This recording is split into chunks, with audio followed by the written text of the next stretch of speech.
క్రైస్తవ్యంలోనే ఉపవాస ప్రార్థన అనేది పాత నిబంధనకు సంబంధించింది. క్రొత్త నిబంధనకు ఉపవాసం అవసరం లేదు. మరలా ఉపవాసాలు ప్రార్థనలని మీరు పాత నిబంధనకి ఎందుకు తీసుకొని వెళ్తారు అని కొంతమంది ఉపవాస ప్రార్థనను కూర్చి వారికున్న అవగాహన మేరకు అలా మాట్లాడటం తరచుగా మీరు నేను వింటూ వస్తూ ఉన్నాం. కొంతమంది ఒక మాటను ఉటంకిస్తూ ఇలా చెప్తారు. చూడండి, యోహాను సువార్త 9వ అధ్యాయం 14-15 వచనాలు. అప్పుడు యోహాను శిష్యులు ఆయన యొద్దకు వచ్చి, పరిసయ్యులను మేమును తరచుగా ఉపవాసము చేయుచున్నాము కానీ నీ శిష్యులు ఉపవాసము చేయరు, దీనికి హేతువేమని ఆయన అడుగగా, యేసు, పెండ్లి కుమారుడు తమతో నుండు కాలమున పెండ్లి ఇంటి వారు దుఃఖపడగలరా?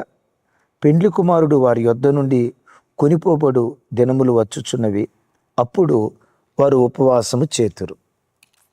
యేసు ప్రభు వారిని యోహాను శిష్యులు అడిగారు, అయ్యా, పరిసయ్యులు కానీ మేము కానీ తరచుగా ఉపవాసం ఉంటాం, మీ శిష్యులు ఎందుకయ్యా ఉపవాసం ఉండట్లేదు అని అన్నారు.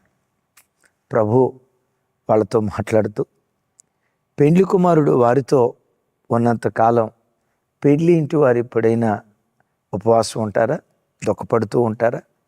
పెండ్లి కుమారుడు ఉంటే విందు కదా. పెండ్లి కుమారుడున్న అత్తారింటికి పెండ్లి కుమారుడు వచ్చాడు అనుకోండి, ఏ అత్తైనా ఉపవాసం పెట్టిద్దా? ఓ మాట, పెండ్లి కుమారుడు అత్తారింటికి వస్తే ఏ అత్తైనా ఉపవాసం పెట్టిద్దా? ఒకవేళ ఉపవాసం మంచిదని అత్త గనక పెడితే మనోడు ఉతికారేడా? చెప్పండి. ఇంకొక విచిత్రం, పెండ్లి కుమారుడు తినేది కొంత అయితే పెండ్లి కుమారుడితో పాటు ఉంటారు కదా, వాళ్ళదేక ఏదో హాస్పిటల్లో ఉన్న పేషెంట్కి తెచ్చిన పండ్లన్నీ హాస్పిటల్లో పేషెంట్ని చూసుకోవటానికి కొన్ని అటెండెన్స్ తిన్నట్లుగా పెండ్లి కుమారుడితో పాటు ఉన్న వాళ్ళకి ఇక రోజు పంచభక్ష పరవాన్నాలే కదా. యేసుప్రభు వారు అంటారు, పెండ్లి కుమారుడు వారితో ఉన్నంతకాలం వారికి ఉపవాసం ఉండదు, పెండ్లి కుమారుడు వారి దగ్గర నుంచి కొనిపోబడతాడు, అప్పుడు వారు ఉపవాసం ఉంటారు అంటారు. ఎవరా పెండ్లి కుమారుడు? మన ప్రభువైన యేసుక్రీస్తు వారు. ఆయన చెప్పకనే చెప్తున్నారు, నా పిల్లలు, నేనున్న నీ కొద్ది రోజులే కడుపు నిండా భోజనం చేస్తారు, నేను కొనిపోబడిన తర్వాత నా పిల్లలు ఉపవాసంతో ఉంటారు, ఆకలి దప్పులతో అల్లాడిపోయే దినాలు వస్తాయి అని. దైవజనమ, యేసు ప్రభు వారు ఉపవాసం ఉండొద్దు అని అల్లా, నేను కొనిపోబడిన తర్వాత ఉపవాసం ఉంటారు అని ప్రభువారు మాట్లాడినట్లుగా ఈ మాటల్లో ఉన్న అంతర్యం.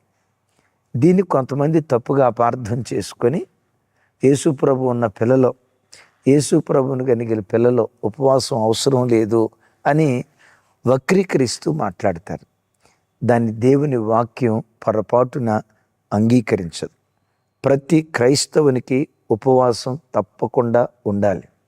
తమ్ముడు, ఈ 2026 సంవత్సరంలో నువ్వు ఖచ్చితంగా ఈ తీర్మానం చేసుకో. వారంలో కనీసం ఒక్క రోజైనా నేను ఉపవాసం ఉంటాను. ఒకవేళ అన్న వారానికి ఒకసారి ఉపవాసం ఉండి ప్రార్థన చేయాలంటే డ్యూటీలు ఏమైపోతాయి అని అంటారా?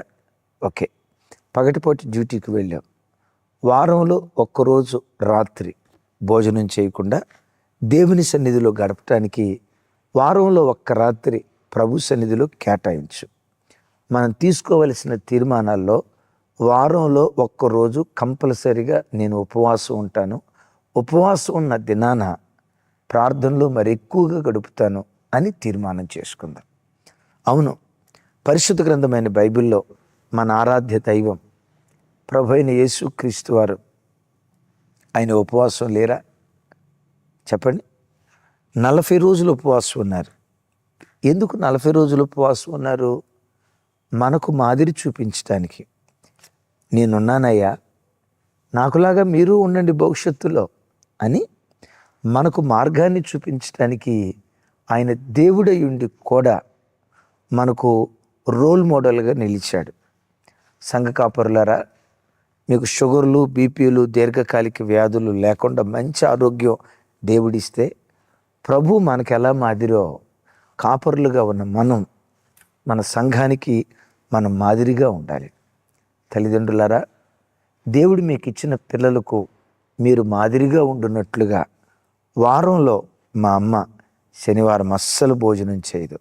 ఎప్పుడో సాయంత్రం 5ంటికి, లేదు రాత్రికి, లేదు 1 గంట ఆ ప్రాంతంలో పగలంతా ఉపవాసం ఉంటుంది అని నీ పిల్లలు నిన్ను చూసి వాళ్ళు భవిష్యత్తులో ఉపవాసాన్ని అభ్యాసం చేసుకోవాలి. రైట్, సరే, ఇది యేసుక్రీస్తు వారండే క్రొత్త నిబంధనలో ఉపవాసం ఉన్నారా అని అంటారా? అపోస్తులుడైన పౌలు వారు ఒక సందర్భంలో మాట్లాడుతూ అపోస్తులుడైన పౌలు వారు ఒక సందర్భంలో మాట్లాడుతూ ఇలా అంటాడు, ఆకలి దప్పులతో అల్లాడిపోతున్నాం, దిగంబరత్వంతో అల్లాడిపోతున్నాం, తరచుగా ఉపవాసములతో అంటాడు. అది ఎక్కడ రాసిందో కింద కామెంట్ బాక్స్లో రాయండి. ఇంకా చెప్పాలంటే కొరింథీ పత్రికల్లో ఉంటుంది. ఎక్కడుందో మీరు కామెంట్ బాక్స్లో రాయండి. తరచుగా ఉపవాసాలు ఉంటున్నాము అంటాడు. ఏమంట? అపోస్తులుడైన పౌలు వారే ఆయన ఉపవాసం ఉన్నప్పుడు మనకు ఉపవాసం అవసరం లేదా? కడుపు చంపుకోవాల్సిన అవసరం లేదా? ఉపవాసంతో దేవుని సన్నిధిలో గడపాల్సిన అవసరం లేదా? అపోస్తులుడైన పౌలు వారే తరచుగా నేను ఉపవాసాలు ఉన్నాను అంటాడు. సరే అన్నయ్య, అపోస్తులుడైన పౌలు వారు తరచుగా ఉపవాసం ఉన్నారు, అది వ్యక్తిగత ఉపవాస ప్రార్థన కదా, మరి సంఘాలకు ఉపవాస ప్రార్థన అవసరమా? ఒక మాట, సంఘాలకు తరచుగా ఉపవాస ప్రార్థన అవసరమా? శనివారం ఉపవాస ప్రార్థనని, శుక్రవారం ఉపవాస ప్రార్థనని. బై ఇంకొక విషయం మీకు క్లారిఫికేషన్ ఇస్తాను. కొంతమంది అడుగుతారు, అన్నయ్య ఏ రోజు ఉపవాసం ఉండాలి? శనివారం ఉపవాసం ఉండాలా, బుధవారం ఉపవాసం ఉండాలా, శుక్రవారం ఉపవాసం ఉండాలా అని అడుగుతారు. పలానా రోజే ఉపవాసం ఉండాలి, మనది రోజుల సెంటిమెంట్ కాదు. హృదయపూర్వకంగా ఏ రోజు ఉపవాసం ఉండి ప్రార్థన చేసినా ప్రార్థన దేవుడు ఆలకిస్తాడు. క్రైస్తవ్యంలో శనివారం సెంటిమెంట్ లేదు, శుక్రవారం సెంటిమెంట్ లేదు, బుధవారం సెంటిమెంట్ లేదు. రెగ్యులర్గా శనివారం ఉపవాసం ఉంటున్నావా? కొనసాగించు. రైట్, శుక్రవారం ఉపవాసం ఉంటున్నావా? కొనసాగించు. నేను చూసినంత వరకు అన్నయ్య బుధవారం ఉండొచ్చా, శుక్రవారం ఉండొచ్చా, శనివారం ఉండొచ్చా అని అడిగిన వాళ్ళు ఉన్నారు, కానీ ఆదివారం ఉండొచ్చా అని అడిగిన పుణ్యాత్ముడు ఒక్కళ్ళు కూడా లేరు సార్. ఆదివారం ఉపవాసం ఉండొచ్చా అని ఒక్క మనిషి కూడా అడగల. ఎందుకో చెప్పంటారా? చాలామందికి, మన క్రైస్తవులకి, మన బిడ్డలకు ఉండే అలవాటు ఆదివారం ఫినిషింగ్ విత్ నాన్ వెజ్. వారంలో తతిమ రోజులు నాన్ వెజ్ లేకపోయినా పర్వాలేదు, కానీ ఆదివారం మొక్క లేకపోతే ఆదివారంగా ఉండదట కొంతమందికి. సరే, మంచిది, మనకు అనుకూలం, ఏ రోజైనా ఉపవాసం ఉండొచ్చు. పౌలుది వ్యక్తిగత ఉపవాసం కదా, ఆదిమ సంఘం ఉపవాసం ఉన్న దాఖలాలు ఉన్నాయా? లేకే, అనేకమైనవి ఉన్నాయి. మెట్టుకు ఒక ఉదాహరణ చెప్తాను. అపోస్తుల కార్యం 13వ అధ్యాయం చూడండి. అపోస్తుల కార్యం 13వ అధ్యాయం 2-3 వచనాలు. అంతియోకియ సంఘం, ఆ అంతియోకియ సంఘానికి ఉన్న ఉపవాస ప్రార్థన జీవితాన్ని గూర్చి లేఖనాల్లో భక్తులు మాట్లాడుతూ 13వ అధ్యాయం చూడండి ఒకసారి.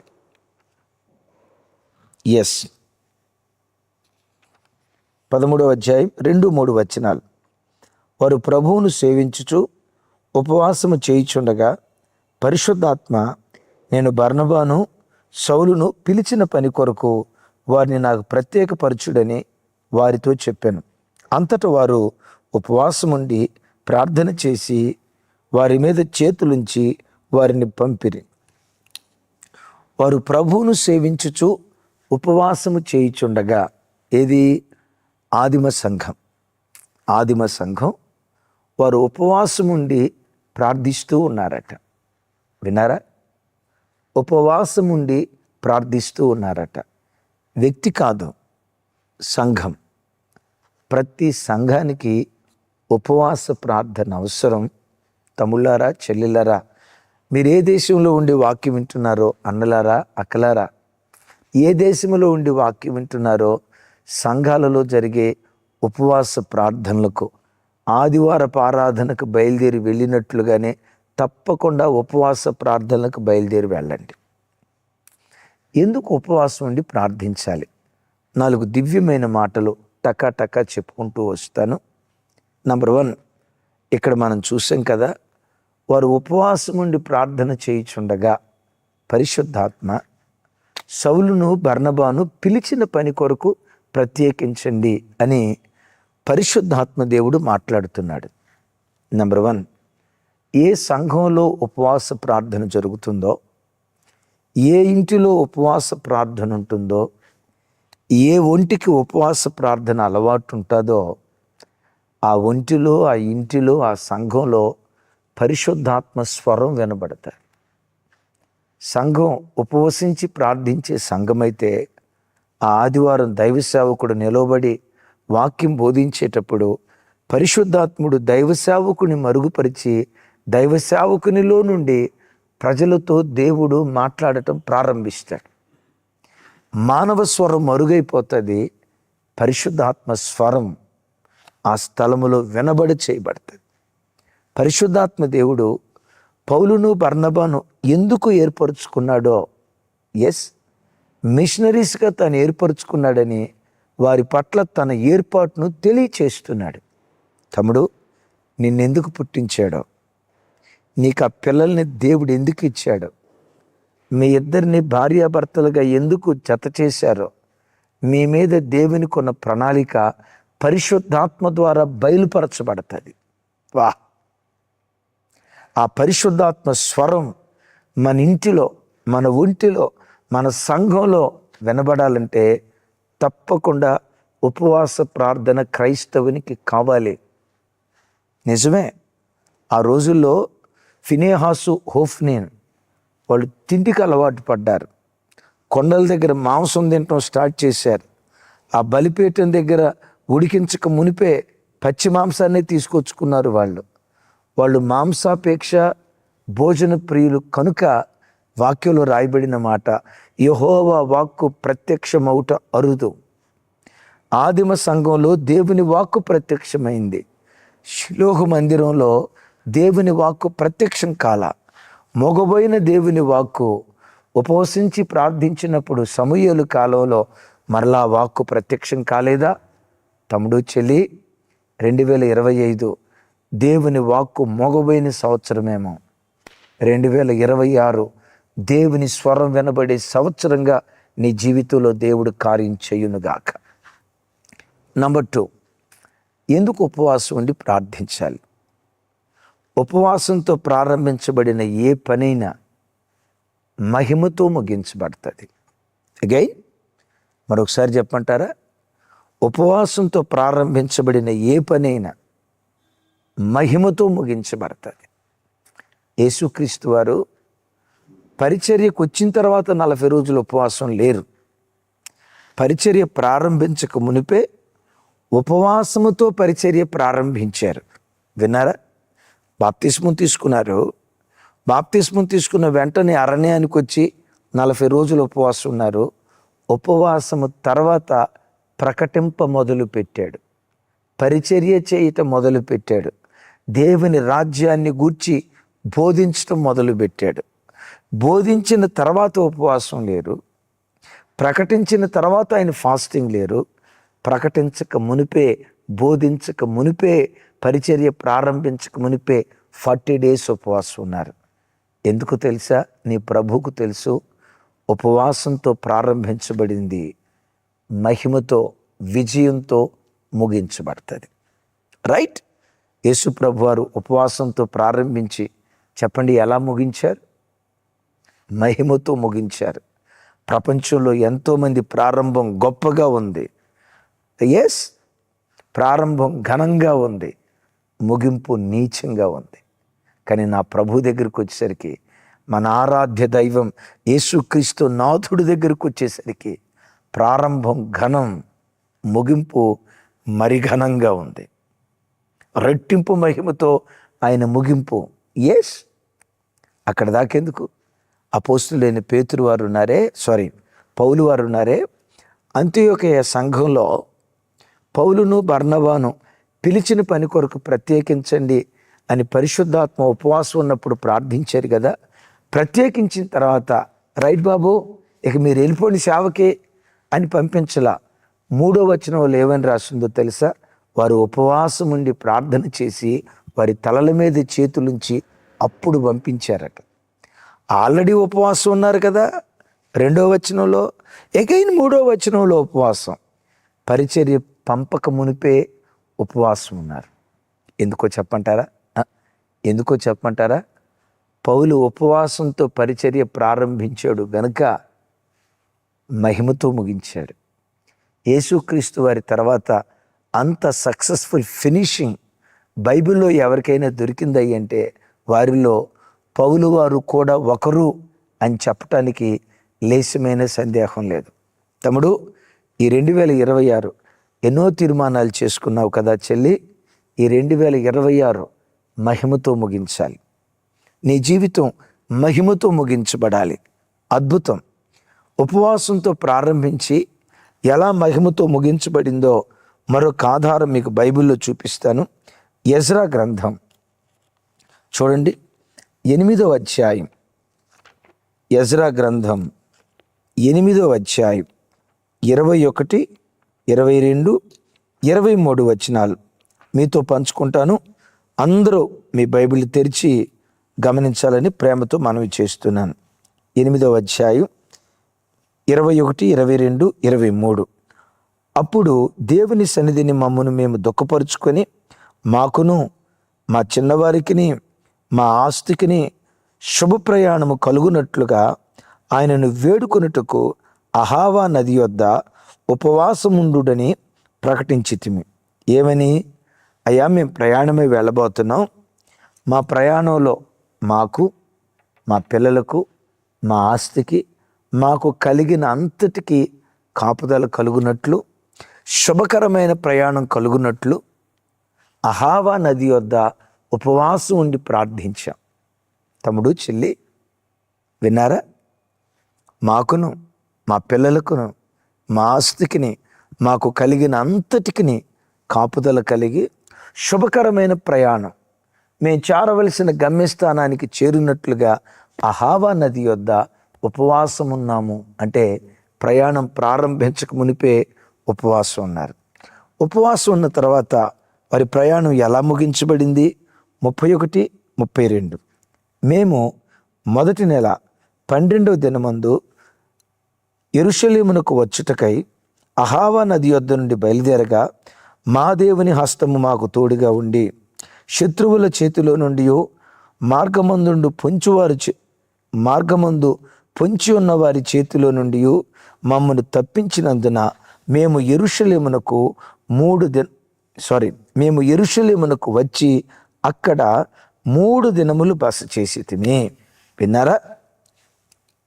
అహావా నది దగ్గర ఉపవాసం ఉంటే యెహోవా హస్తం మాకు తోడుగా ఉండి శత్రువుల చేతులు మనల్ని పడకుండా మమ్మలను కాపాడి యెరూషలేమునకు చేర్చింది.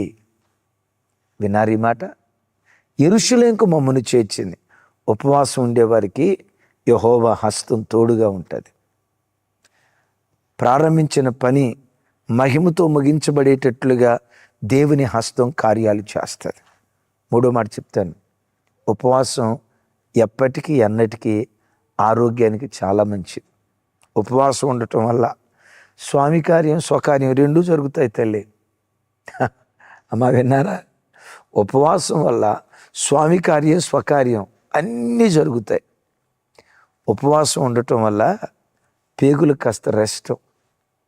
ఏమండి, మోటార్ ఉంది, 2 వీలర్ ఉంది, ఇంజిన్ ఉంది, కంటిన్యూస్గా రన్ అవుతూ ఉందనుకోండి, ఏమండి, ఇంజిన్ వేడి ఎక్కదా?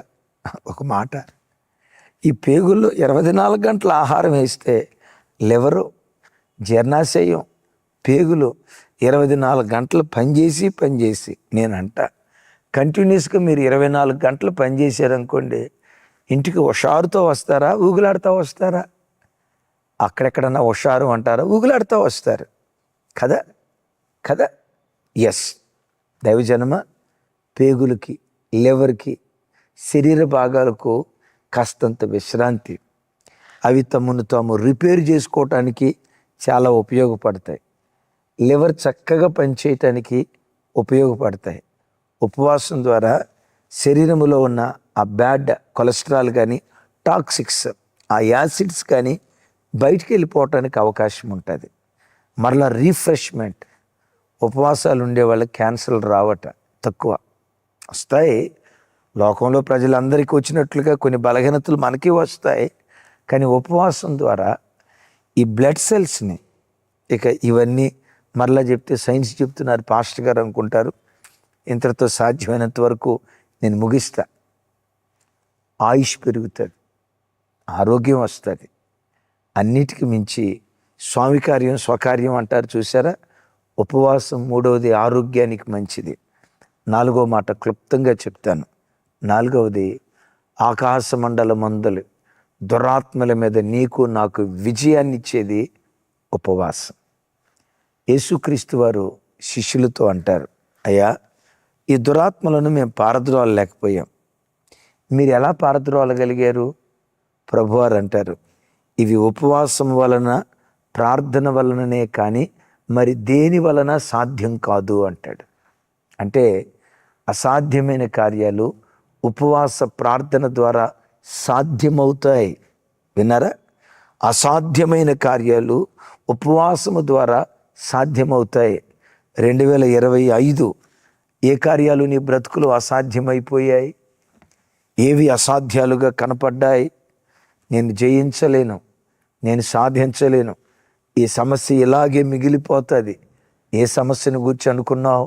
తమ్ముడా, చెల్లి, అక్క, ప్రియన్న, అమ్మ, 25లో అసాధ్య కార్యాలు 26లో సుసాధ్యం చేయబోతున్నాడు. నీ కుటుంబానికి నీకు వ్యతిరేకంగా పనిచేసిన ఆకాశ మండలమందలి దురాత్మ శక్తి మీద నీకు విజయాన్ని దేవుడు దయచేయబోతున్నాడు. ఆగిపోయిన కార్యాలు మరలా సాగిపోయేటట్లుగా, మోయబడిన ద్వారాలు మరలా తెరవబడేటట్లుగా దేవుడు అద్భుత ద్వారాలు తెరవబోతున్నాడు. ఉపవాసం ఉండి తప్పకుండా ప్రార్థన చేయండి. వారంలో ఒక్కరోజు ఉపవాసం ఉండండి. మన పరిచర్యలో